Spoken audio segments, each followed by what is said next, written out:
The City of Ohio State podcast takes a deep dive into the support services that keep OSU's Columbus campus running 24/7. Hear from industry experts in facilities, construction, real estate, public safety, transportation, and more. The City of Ohio State podcast is brought to you by the Office of Administration and Planning. Go Bucks!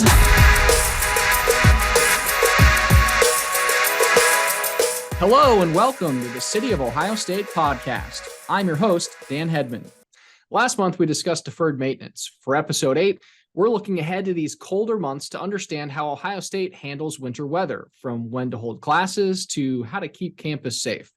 Today, we'll chat with Jeff Barr, Ohio State's Assistant Director of Landscape Services. His crew clears campus snow and ice and keeps this small city up and running in the winter. First, though, I'd like to welcome the university's Emergency Management Director, Robert Armstrong. Robert, thanks for being with us. Thanks for having me. Appreciate it. While we'll hear from Jeff in a few minutes about the logistics behind keeping roads and sidewalks clear, many students and staff may be curious how the university evaluates winter storms and makes determinations about classes or events. So first things first, can you provide a little bit of context on how rare it is for Columbus campus to close or even cancel classes, and some of the rationale behind that? Is there an absolute temperature or condition that dictates a class cancellation? I really wish it were that easy, Dan. I do. But first, in everything that we do and all the decisions that we make, the safety of our campus community is our number one priority. I also want to emphasize that the Ohio State Columbus campus really never closes. We may cancel classes, we may close offices, but we still have residence halls and dining halls and libraries and rec centers and, the medical center and vet med and police security. I mean, all of those folks are on campus no matter what the weather conditions are. So, we really never close, but we do cancel classes, not nearly as often as some of our students would like, I'm sure. Since the 70s, over the past 50 years, the Columbus cancel was canceled about 19 times. The decision is really never black and white. So many factors, go into it. The storm timing, whether it's 9 p.m. or 5 a.m., when the water or the snow is coming in, if it comes in at 9 p.m., we may have time to clean it all up. If it's 5 a.m., that's right when people are starting to get to campus, and it makes it a little more difficult. We put a lot of trust in the National Weather Service and with their forecast. The determining factors are, how much snow are we going to get? Is there ice? Is there sleet? What came first? The snow or the ice and the sleet? That makes a difference on how easy it is to clean things up. And when it comes to temperature and the wind chill, what time is the temperature going to bottom out? How long will it stay there? Were we able to get brine down? And I'm sure Jeff will talk about that. Could we get brine down to maybe make it a little easier for the snow to be cleaned up? We take very seriously our obligation to provide the full measure of instruction to all the students, but we want to do this as safely as we possibly can. Yeah, 19 times since the 70s. That is not a lot. I remember when there were snow days when I was little, it was great. You went out, you sledded, you did all that stuff. And now it seems like for my kids, fog can have a 2-hour delay, but the bar a little bit higher on a college campus, it sounds like. How about the regional campuses like Lima, Mansfield, for instance? They may cancel classes or even close more often. Why is that? Yeah, so Columbus is in the middle of the 14th largest city in the entire country. For the most part, the regional campuses, they're commuter campuses. They're where the students, faculty, and staff are driving on side roads, country roads, for up to an hour to get to campus. They're in a more rural, less populated setting that, quite frankly, often has more cows than people. You're more likely to see a snow drift than a snow plow. So, they have a different set of challenges that they have to overcome when you're talking, heavy snow. And it takes a lot longer for those folks to be able to clean off the roads and make it safe to get to campus than it does here in a larger city. Okay, that makes sense. So it's not apples to apples. If Lima closes, for instance, or cancels classes, that doesn't necessarily dictate Columbus. And that has to do also with regionally and the snow accumulation there, I'm sure. Absolutely. But so back to Columbus then, how does this decision about classes get made? So, a group of university leaders from across the institution, and that includes student life, academic affairs, campus park, cabs, the medical center, facilities, police. I mean, there are so many different groups that come together, as well as some of our off-campus partners. We all come together, we discuss, what the available information is, what intel that we have, and then we present a joint recommendation, which is carried forward by the provost. Ultimately, the provost, the president are going to make that decision based on the information and the intel that they have.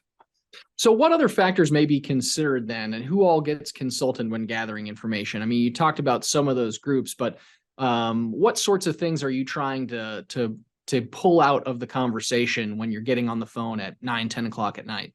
Yeah, or 2 or 3 in the morning. There are so many factors that are taken into consideration. I mean, we look at the off-campus road conditions, whether it's 70, 71, 670, 315, the highways that kind of lead into and out of, campus and Columbus, as well as some of the secondary roads, High Street and Lane Avenue, Olentangy River. The city has a priority list that they try to work on. It doesn't always match our priority as a university, but they do their best.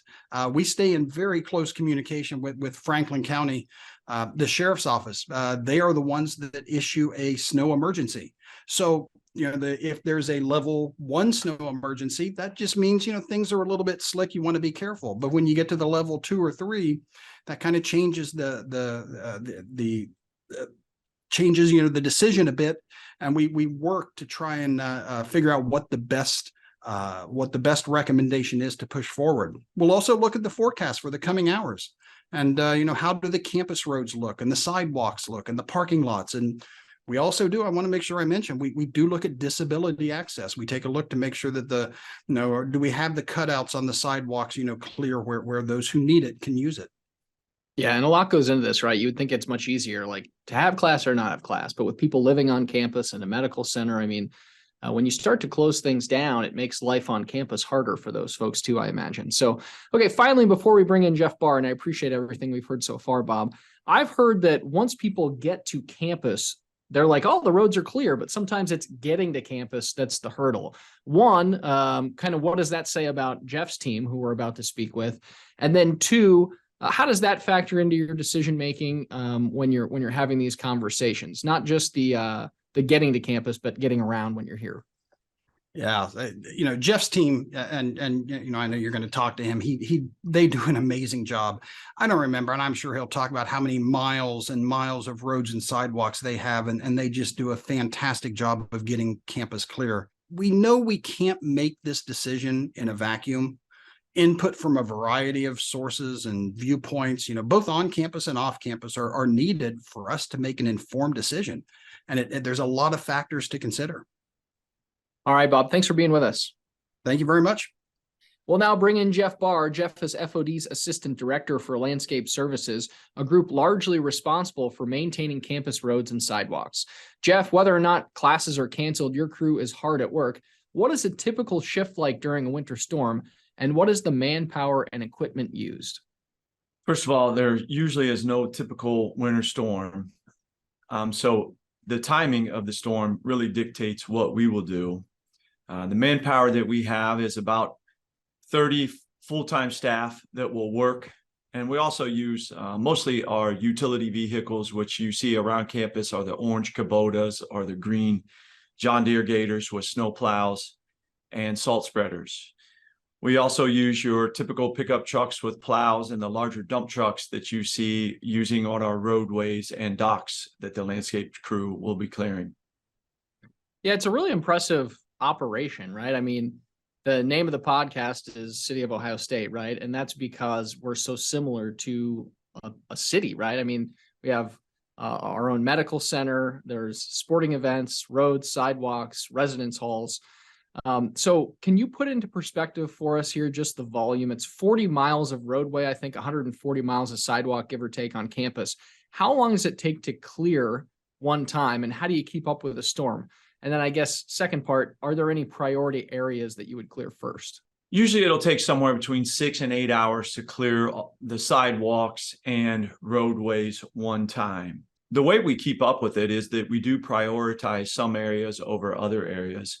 First and foremost is Wexner Medical Center with the patients, visitors, faculty and staff that come in and out of the hospitals. That is our a very high priority for us. Our next priority is obviously our roadways, as we want to get people in and out, whether they're commuters, faculty, staff, or visitors. And then we also want to focus on, since we do have so many students here in residence halls, getting them from the residence halls to the dining halls and classrooms are also a priority for us. So it is quite an undertaking, and we're very proud of the work that the staff do. I mean, some of this is dictated by when the snow comes, but these shifts could be starting at 2, 3 in the morning and going throughout the day, staggering staff, depending on how long the storm goes, right? They sure could. It all depends on when the weather comes in, what time of day, and that kind of dictates how we will schedule for the day. So if it's coming overnight, obviously we want the snow to fall first before we start clearing. So we may be in as early as 2 a.m. or it could come during the daytime where staff need to stay past their normal working hours and potentially work another 4 to 6 hours for a day. If we do know a storm is imminent and it's bringing a lot of snow, we likely would go to a split shift, which means we have staff working 12-hour shifts at a time so that we always have presence on campus focusing on those priority areas. And beyond clearing the snow, I know you use rock salt and also brine to treat the roads beforehand to cut down on ice. So one other question I had for you, ADA access, it's a major issue during winter weather, and especially on a pedestrian-focused campus like Ohio State. I know this topic holds a special place in your heart. We've talked about it before, but can you explain for the listeners how your team handles this and why it's so important to you personally? Sure, Dan. Thanks for asking. We work with TTM and finding out where a lot of the paratransit pickup and drop-off locations where they're very busy, where we have on-street handicap parking, buildings that have potentially a lot of use for those with physical challenges to get in and out of buildings so that they can attend class. It is very personal for me. At the age of 39, my father was injured on the job in a work accident that left him paralyzed from the waist down. I had just graduated high school, so my father, before his passing, for 30 years was in a wheelchair. The last 10 years of his life, he lived with me so I could help him out. So I really got firsthand of the challenges that is somebody that is wheelchair bound and having access to go to class, medical appointments, get to and from work. The challenges they have are quite enormous when it comes to snow and ice. So imagine somebody in a power wheelchair that doesn't have sidewalk cleared for them, and their tires are just spinning because it's slick. So we really focus on those to make sure that our folks that have physical challenges can get to and from class just like anybody else. That's really good perspective, Jeff, that you bring to this role. Last thing from me here, Campus Park is responsible for parking lots and garage rooftops. I know your crew handles the roads and sidewalks, and entryways to buildings are actually handled by custodial crews for the most part. What about off-campus roads and sidewalks? I'm talking about those neighborhoods some of our students might live in east of High Street. Who's responsible for those areas, the roads and the sidewalks over there? So, for example, High Street and Lane Avenue, those are City of Columbus streets, so they are responsible for clearing those roadways. Landlords and tenants are responsible for their sidewalks in front of their residents, whether it's a rental or ownership. Those folks are responsible for those sidewalks. As you mentioned, Dan, we only focus on campus sidewalks, roadways, and docks to service the folks that are coming in here, whether students, faculty, visitors, or staff. Well, I know you do a great job, Jeff, and your team works really hard. We appreciate your work, but I am hoping, crossing my fingers, we don't see a whole lot of snow this year. Either way, we will be prepared, Dan, to serve the OSU community and looking forward to the snow sometimes. Thanks, Jeff. Thanks for being with us. Thank you.